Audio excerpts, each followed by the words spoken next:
Worthy by design.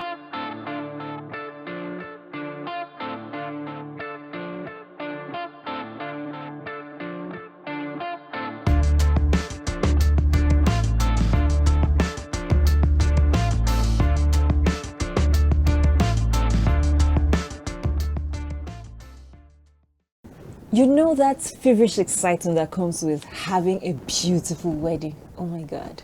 And getting to spend the rest of your life with the one you love. It makes you desire to give the best of your resources to planning that big day. But must you break the bank to get married? Hello, thanks for joining us on today's edition of Worthy by Design, brought to you by Advent Cable Network Nigeria, ACNNTV.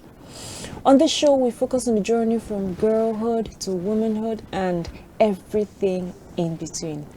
I'm Ibera Chims. Welcome. Our conversation today is a concern. Must I break the bank to get married? Joining me are two amazing guests. To my far left is Mrs. Amaka Ogwejofor. She's a poet, she's a writer, she's a talker, she is everything good you can think of. It's so good to have you, Ma. Thank you so much. Welcome to us. And to my immediate left is Venerable Ovie. I know he will correct the pronunciation of this name. Ezimeriwe. Did I get it right, sir? God bless you. Welcome, viewers. Yes. Bless you. He is a published author of The Value and Strength of a Woman. Yeah. So that means he's at the right place. It's good to have you, sir. So our conversation, must I break the bank to get married? Let's pick it up from here. Should the lady fund the wedding? I'm a big girl, I have money, I can do it. So why not? Ma, let me start with you. I think it even sounds strange when you say it. Did you notice how you felt when you said it? It sounds strange. Because whether it is traditionally or non-traditionally, it is the man that marries the woman. It is the man that says, I'm mature, I'm ready. I'm ready to take on, because marriage is responsibilities. You're taking on responsibilities. And then the initial responsibility of funding your own wedding, you're unable to even carry that one. So which one are you going to carry going forward? So I think for me and for any other person, including several of our viewers, it is ridiculous to talk about a woman financing her own wedding. Why would you do that? The man comes for your hand. Then you say, you go to the bank and remove money to marry yourself. To marry yourself. So that's the way I see it. So, sir, as a man, Yeah. do you bother about that? No, the issue that mommy raised is very critical. According to what we know, the man is the one marrying the woman. Why some ladies opt for the option of sponsoring their wedding in quote, is because of this same issue of breaking the bank. They want to have a big wedding. They feel the man is not blessed enough to put forward the kind of wedding that they like, the wedding of their dreams. And they felt, I have money, so I can put up the show and let the man just follow and all that. So that is the drive behind most of all these other high, top-notch ladies that want to sponsor their wedding. Why? Because they want to have a high-class wedding just like their friends. They've attended the wedding of their friends and they saw how the wedding went, and they even bought a shwebi to be part of the wedding. And for them to now come and invite their friends to say, please join me and my wedding will not be as big as such, they feel that it will not all go well. So they felt they will want to do that. So that is one point. The reason, I'm looking at the reason, why would they opt for such? If a lady will be contented with the man that he wants to settle down with, he can ask the man and say, how far, how much can we go? And the man will say, I can afford this, I cannot afford this. Like me, when I married as a priest, I made it clear, I'm a pastor, an Anglican clergyman, and we don't have much. So I have to define some of the things, and she just have to follow. But even be that as it may, some people also, they will not say they want to sponsor, but they want to support. Some ladies will say, okay, I know you are going to do, but let me still support with such. And for most men, they oblige. But okay, if you are going to support, you support. But to say you want to foot the bill, it is outrightly wrong. But some ladies opt for it. And some men that want peace. Because this is an issue. Some people have crisis right from the wedding preparation to the wedding day and afterwards. So sometimes in a bid to have peace, some men will say, okay, I don't want to fight. Go ahead, it was whatever I want to, so far we get married. Some men allow that because of peace. Some men, for male ego, they will insist. And for such cases, they will have crisis and all that. And it may snowball into the marriage. So for me, I think it calls for wisdom. As a woman, know that this man that want to marry you or the man you want to get married to, you know his resources. You go to follow him. Okay. And if you do that, there will be more dignity. But if you want pomp and pageantry, then you begin to think of sponsoring it because you have the money. But I think it is wise to follow the man. Even when you have the resources. Follow him. Follow him. And at the end of the day, when you marry and settle down, the family can pick up in a good note. For me, that is the balance. Yes. I think I still want to comment on this. You know, Okay, so sometimes- add this. Should they share? Should there be a cost percentage sharing, that kind of thing? You know, you take 50, I take 50. You know, I think basically he has answered that question. You know, the woman should actually take the lead from the man. But what I wanted to bring in is that sometimes it's not even about the big wedding. Sometimes it's not about the diamond rings, the engagement ring and the wedding dress. Sometimes it's just sheer desperation. Thank you. In fact, because some women feel that if this man can't form this wedding, sometimes maybe of a certain age, and you feel that the biological clock is ticking and time is going and all of that, and the young man says, let's wait. Say, is it money? If it is money, I have money. Let's go and get this thing done. So sometimes the reason may not even be that I want the large wedding and I'm the one who can finance it and we can just do it quietly and nobody will know. Sometimes the vibes, the desperation vibes are there. And that is something that women need to watch. If you marry a man and, you know, the atmosphere that you came into the thing with is one of desperation, you're my last chance. If you don't marry me, I don't know what is going to happen next. It will cost you dearly in the long run, very dearly, because it's that devaluing yourself, it's devaluing what you're bringing to the union. So it's an issue. Things should be organic. There is no need to force matters and just, you know, say, come, let me get married. If you cannot marry me, I'll marry you. So, but I'm also thinking, what if the man proposes, you know, say this marriage, now two of us, they marry, nobody only me, they marry. So if this is our budget, me like this, I'll take 70, you take 30. Is there anything wrong with that? The topic says, must I break the bank? So when you want to marry as a man, first you must look at your resources. Are you getting me? That will now determine the kind of budget you are going to come up with. Are you following me? Now, if your budget is so big, and you are now asking the woman, what portion can you take? That means you are not reasonable. Subsidy. Yes, you are not reasonable. To subsidize. Are you getting me? So you should be able to look at, this is what I can afford, and this is what I need to do. Okay. It's only because most times, most of the issues in this wedding, breaking the bank, comes from the women, let's face it.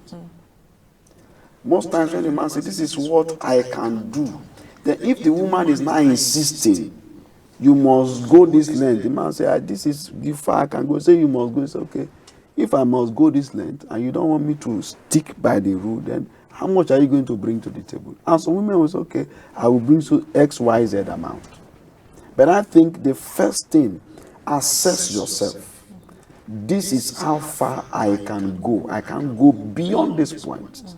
And I think weddings must not be expensive for you to get married. We have lived with this deception that it must be big. No, you don't need a crowd. With 20 people, even less than that, you can do your wedding. Less than 20, you can do your wedding. It's just that I even wanted to ask you. Yes. You know, somebody decides that, oh, I don't want to break the bank to get married. In fact, I don't even want a large wedding. Is it possible for me to walk into my pastor's office and say, Pastor, this is my wife and our parents have consented and we want to get married, but the resources are not available, but we feel we should go ahead with it. Would the pastor join them without, the crowd? Yes, listen, there are processes. When you say you want to get married to the lady, one, there will be counseling, period of counseling.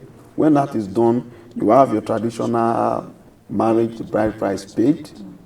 Are you getting me? Then if you come with your parents, giving the consent, maybe a few family members and a few friends, it can be done. Your wedding can even be done in a vestry. Yes. You get your rings. If you don't have money to wear suit, wear anything you want to wear. And come. The most important thing is the vows you are going to take. You come, you take your vows, you exchange your rings, they pray for you, bless you, and you go.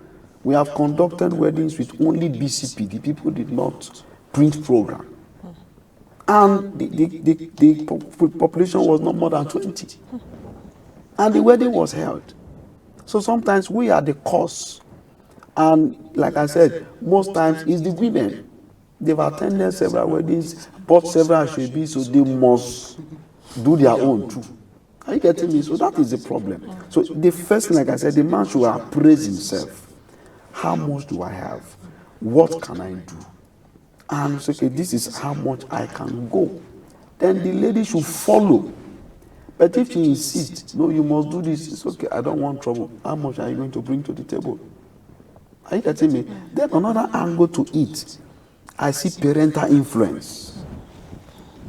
Because there was a case that came up some time ago. The young man wanted something very small based on his lean resources. But the lady said, no, I've addressed that issue. The parents said no, the parents of the boy. They said it must be big. The boy said, okay, if you want it to be big, sponsor it. And the parents said, they're going to sponsor. The boy said, this is what I can afford, and I want to do this thing myself. The parents were on the throat of this young boy, that it must be big. What would they say to their friends? What would they say to this? What would they? And all those kind of pressures mounted on this young man. So I think there is another angle of it. Parental pressure. Because of friends and associations and cliques, business partners and all that, even church members, that you can do it quietly. I think parents should have that understanding. And I want to appeal to our parents.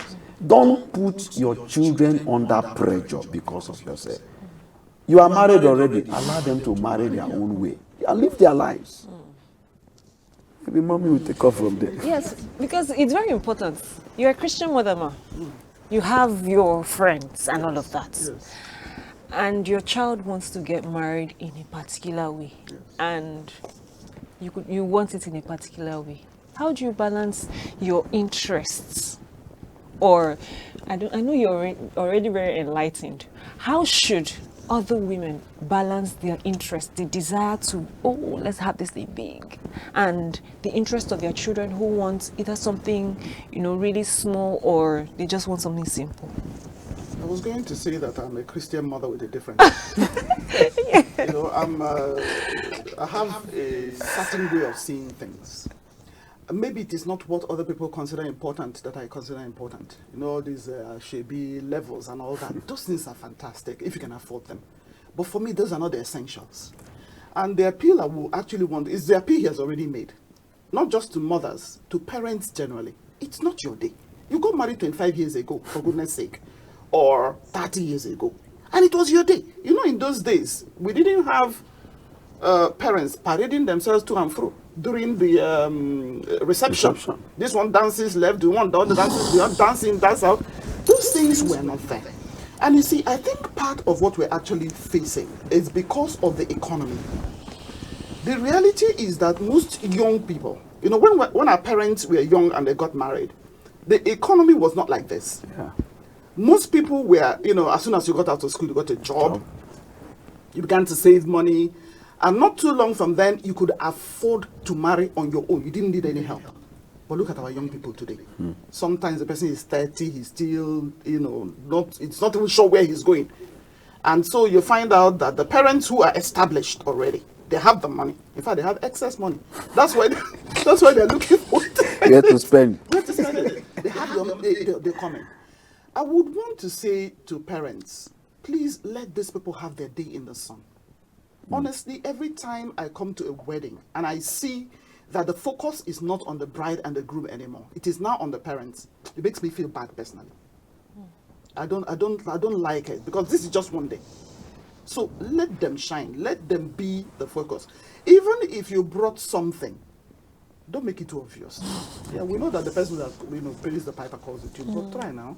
Don't make it too obvious. I hope our parents have taken the advice. Even me, mother in the future, mother of the bride, or mother of the groom, I hope I've taken it. Okay, so there's the other issue of, I want to minimize costs. I don't want to spend so much on my wedding. But it will look like I'm cheap. Like I'm desperate. You know, you had spoken about desperation earlier. Yes, yes. It will look like I'm desperate. I'm like, oh, anything you have, just let's get married. Does that spell desperation for the woman? Or is it irresponsible on the part of the man if he decides to just, it's just small I want to. You know, that's societal perception. So the man no get sense. How you gonna do that kind of small wedding? Or the girl, it be like, how old she be? It be like say she don't dey old now. Why she agree say, as this man no get money, maybe she just follow him. You know, those kind of things. How do we manage those issues? I think maybe I'll start from Daddy so I can catch your breath. Well, mindset is very critical. We don't compare ourselves with others. The Bible says, those that compare themselves with others are not wise. And this issue we are discussing is an issue of wisdom. You don't say, if I do a small wedding, they will think I'm foolish, I'm desperate. It is living according to what you have. That is great wisdom. The scriptures is clear on that. The Bible says if you want to build a tower, you must sit down and look at the resources you have. It's part of it. So there's nothing like, what would they say about me? No. You should have the right perception, the right perspective of what you want to get into. Like Mommy said, the most important thing is not all these things. Like I said in one of the programs, people spend so much time preparing for wedding, not for marriage. They don't inculcate the right attitude, the right things they need to know, and their focus is, I need to do something big, let people say something about the wedding. That is not it. Have you ever noticed that most big weddings, they collapse? Collapse. One of my friends made a comment that, very funny, but carries with it a lot of weight of wisdom. He said, you spend 4 million in a wedding. Because of 4 naira text, you are seeking for divorce. Says it's not foolishness. So I think we should have the right perspective on this matter. It is not what will people say. It is, this is who I am. This is what the man can afford. And let us go ahead in peace and live a quality life. Because after that day you will eat. So people are afraid of what people will say about them. But is that what God says about you? That is not it. So if you are sure that the man is the will of God, the man is sure the woman is the will of God, and they are blessed with even a limited resource. And let me say this. When you have that limited resource, that does not mean your destiny is limited. You can start small and grow big. True. Are you getting me? You can start small. I'm a living witness. Started small, but God is blessing us. So you cannot say because you don't have this, am I going to be like this? No, but for now, an illustration is coming to my mind. Jesus fed the 5,000. with how many loaves of bread and fish. It started small, but as it progressed, it multiplied. That is wisdom. Jesus did not say, oh, this bread is too small. Let's go and take loan and buy more bread. It started with the bread, what is available. When God wanted to use Moses, he asked him, what do you have in your hand? So God's wisdom starts with what you have. So you don't need to define yourself what people will say. Start with what you have, go with it. If God grants you favor and people begin to bless you because of what you are getting into, good and fine. But start with what you have. You must not become like every other person. That does not make you look cheap. I have stories of many people that wedded in a very small way. They go and check their lives today. Compare them with those that took loan or borrowed money to wed. They are not in the same pedestal anymore. God has elevated them. Why those that borrowed money are still paying? Because debt is a cycle. You borrow so much to do wedding. As you are trying to settle down, many needs are coming up in the family. So you keep borrowing. And the person that started his life small, no matter what people have said, they are going and God is blessing them. And I want to stop on this note. My father told me something that no matter what you do, people will still talk. My father will say in every occasion, people will say two things about you. He did very well and he did not do well. He said, but even if you did very well, some people that are not satisfied with your well-doing, they will say, he did not also do very well. Say so, do the one you know you can afford and leave the rest.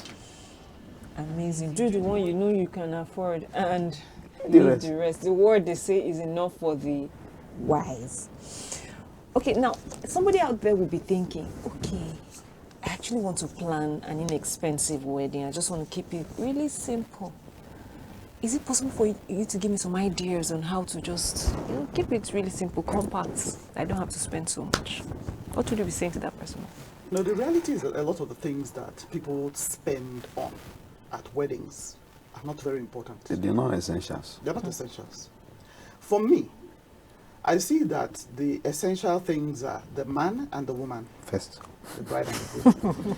Then the person that will join them together is important. The most important is God, who is the primary witness. Yeah. That's the fundamental. Once you, like he said, we need a paradigm shift. We need a mindset shift. Once you have the understanding that the two of you being available, the witnesses being available, and us getting to the altar wearing whatever. For my wedding, if it's not that my husband is a little bit more traditional than me, I would have worn Ankara. And they would have married me. They don't have a choice. If the bride has turned up and she went, would you tell the bride go back and go wear white? No. I would have, people say, I don't know, people sometimes think maybe I'm an iconoclast or something. But I didn't want a cake. My husband was the one who wanted a cake. So you see, some people wed with cheap rings. Yeah. That fade. That's what you can, he's talked about affordability. Yeah. That's what you can afford at that stage in your life. There's a young couple I follow on YouTube. When they married, I think their combined rings was 5,000. Wow. Or did he say even 500 or what? Something ridiculous like that.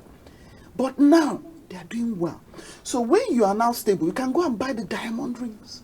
Nobody's stopping you. So, your wedding wear, the man and the woman, you don't need to break the bank for that. Something simple we do. For the woman, you can sew something. You can hire, You can arrive in any vehicle. You won't define the rest of your life. You will still buy the Rolls Royce later. I have somebody who is trying to get married. He said, we'll drive himself in his car. We say, yay. We said, this one is too much. He said, why not? You don't need to hire a limousine. We're talking about, was it the Maybach? Or whatever. You don't need to do that. Just get a basic car that can convey you. Some have used keke and they're still alive. Up to today, to convey themselves to the wedding. So, wherever you can actually limit your costs, even in the essentials, is the way to go. Because there's a life after your wedding. True. After we have gone, we finish eating your chicken and the turkey and the vegetables, and we are complaining and going. Because people will complain. They just said it now. No matter what you do, and we are complaining, you will be left with the bills. So you want to manage things. What's the need for ashwebi? Some even supply the ashwebi. I mean, no. I heard about Was Ashwebi there? Was Ashwebi there from the beginning? It was not there. No, the things I we didn't do introduced. ashwebi. And by the grace of God, we are still together. It didn't. And those that had a So wonderful I don't even know where to Ashwebis are start. part. I don't even know where to start. You don't have to arrive in a helicopter. If you walk into the venue with you will be fine. You don't have to come in a crystal ball. And all of it. Woo. After the woo, what next? Uhuru. So basically, I think you can save on everything. Well, how do I want to put it? Keep it small. Keep it small. The guest list. Do you know that most of the people that attend your reception don't know that? Yeah. You will be sitting where I sit and say, You call your wife, say, do you know that? Say maybe it's mommy's friend. Mommy's friend. Daddy's friend. You're basically feeding a whole community that you don't know. They're not invested in what you're doing. So, for me, the most basic thing, if you're going to have a reception, and reception is not by force. If you're going to have a reception, the food. That's all. Make sure that people eat well, becoming invited guests, maybe they came in from far, and all of that. You can't leave them hungry. Give them water, give them food. And then any other thing you do. People got married during COVID. You remember? 2020. In With the no midst guests. of COVID, they didn't have guests because they couldn't have guests. I remember that one young man reached out to me and was saying that under this situation, he had planned his wedding, he never knew something like this. I said, God has helped you. Run in time. He said he doesn't know whether to wait until after COVID. I said, when is COVID ending? Do you have intel that we don't have? Do you have intel that we don't have? I said, this is your best opportunity to cut costs. And today is a very happy man. He doesn't forget to say, Mommy, thank you for that advice that you gave me. They went and did it small. Just them, a couple of witnesses, and that was it. And they sent photographs out. You can make it small. Just you, a couple of witnesses. We'll make sure there's food. Make sure there's food. We'll be back right after this break. Hello viewers, welcome to this week's episode on Health Watch on Advent Cable Network Nigeria. I am Angela Emeka Ebibu. What we need as humans is to have a good spiritual life. It's more important than having an abundance of possessions without a healthy spirit. We have issues that relate to sexual affairs. There is something called consent. If a person says no, that means she or he hasn't given their consent. My mother delivered children on her own. A baby that is too big, how do you want it to come out without having issues? Your faith does not negate you going for a medical check or engaging in a medical therapy. It doesn't. The patient has his own rights, and this right has to do with the right patient, the right drug, the right dose, the right duration, you understand? Even the right time in how it is given.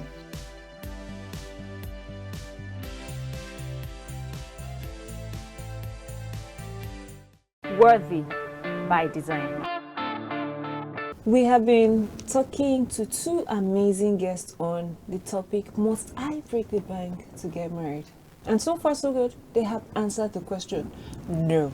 It can just be you, your wife, the priest, witnesses, and some food. I'm very particular about the food. So we're back to this conversation. Now, there's an issue that has set a lot of people running from marriage. Bride price. What should be the best approach to bride price? You know, some places, I know there are places they say if you go there you just pay 5 naira and you go with your wife, and there are some places they say, she's from that place, brother, sorry, because your bride price is something else. So sir, what should be the best approach to bride price issues? I think the issue of bride price has also been corrupted, just the way wedding programs have been corrupted by mindset of people, wrong influences, wrong perceptions. People have imported a lot of things into wedding. The same thing with bride price. Traditionally, every bride price everywhere in Nigeria is very cheap. The poorest man can marry. Traditional. If you do the research, go to any community, ask for how much is the real bride price, it's very cheap. Some are not up to 1,000 naira. Some not more than 2,000 naira. Then you buy the little drinks you need to buy and all that. But now it has become corrupted. Corrupted by parents, or maybe the girl, or uncles. If the father is late, the uncle that has been eyeing that day will come with his own demands. And it's a must. If you don't bring them, no wedding. Some fathers will say, I spent so much to train this my daughter. She's now a doctor. You know how much I spent? You cannot just come and just pay something and go. You must do this for the mother.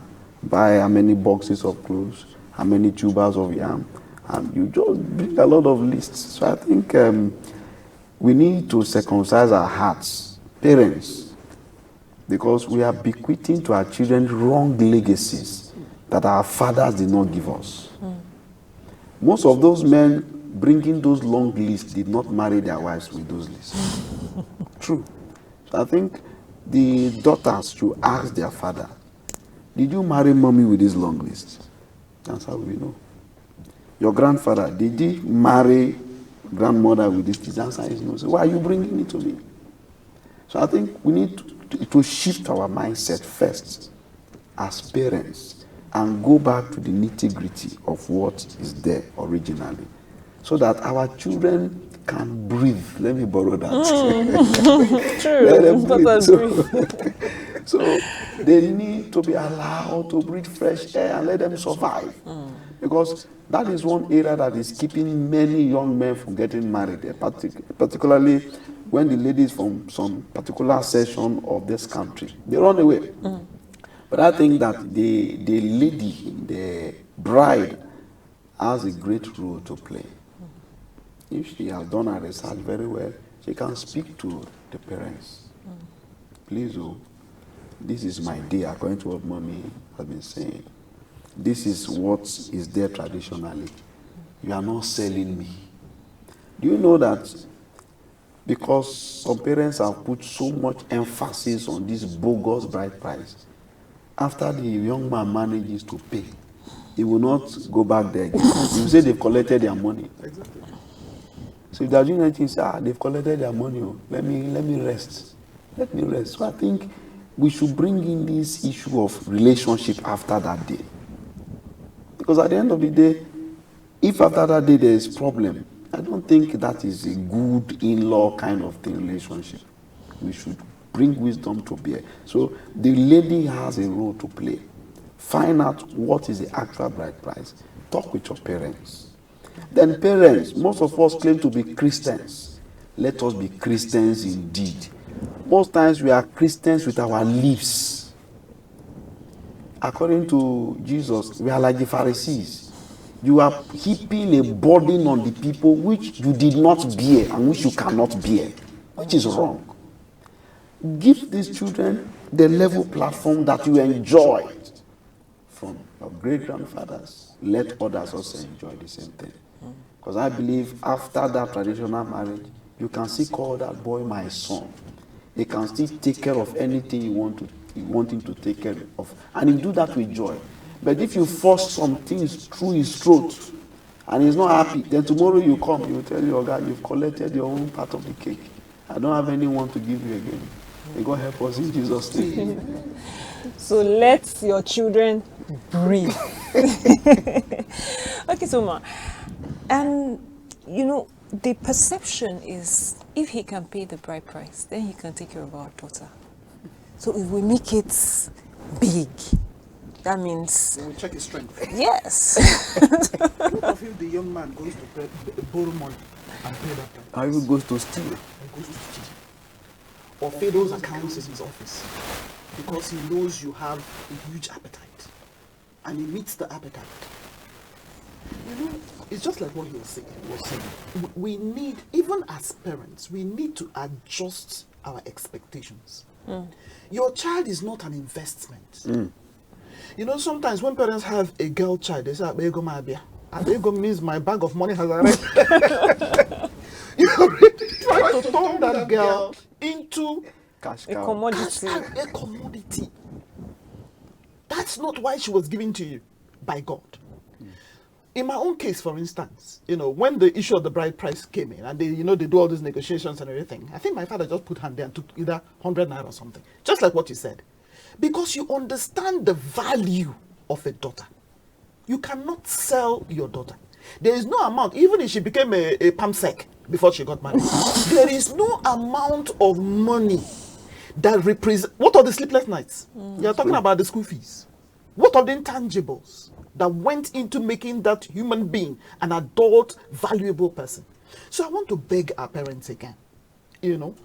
For me, it's a shameful thing that, after negotiating bride price, you're talking about bride price of 1 million. Are you selling your daughter? Bride price 1 million. And you see, as he was talking, the problem in many cases is not even the bride price, it's the associated things. Yeah. Bring 2 suitcases of wrapper. You tell you the type of wrapper. Yes. Bring 1,002 bars of yam. Are you opening a yam shed? Doesn't that Are you opening a yam shed? What's the problem? doesn't that speak to the value they place on their daughter? No, it does not speak wrong to value. you have a completely wrong mindset. Igbo people say something. They say that getting married is like the road to the stream. You know the road to the stream. You don't go there once and that's it. That's true. You keep going. So when your daughter is getting married, you're acquiring a son. You're not acquiring a stranger. You're acquiring a son. And this son is going to be part of your life for the rest of your days, hopefully. And so the way they welcome you accorded the person, it's just like what he's saying. Some men, after getting married, when the mother-in-law says she's coming for Omugo, he said, I don't have money to feed. We will carry this baby ourselves. She should remain behind. Because everything she was supposed to chop, she has already... No. Because for Igbo people, when the woman comes to Omuga and she's going, you celebrate her, you want to buy her wrappers, you want to send her home with a sizable amount. They say, no, Mama has collected everything she was going to collect the woman got married. Let her stay in the house. Let her not come. So you don't want that kind of thing. You don't want to start off on a wrong foot. I also want to beg communities, because the marriage list doesn't come from the parents. I have attended a wedding where the father was trying to arbitrate. He was saying, please, you guys, cool down for this young man. They told him, keep quiet. If you don't keep quiet, drive her out of here.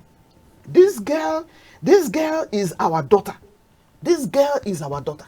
And we are the ones that bring the list. We are the ones that decide. And it became very difficult. In fact, they drove him out. So the communities also need to repent.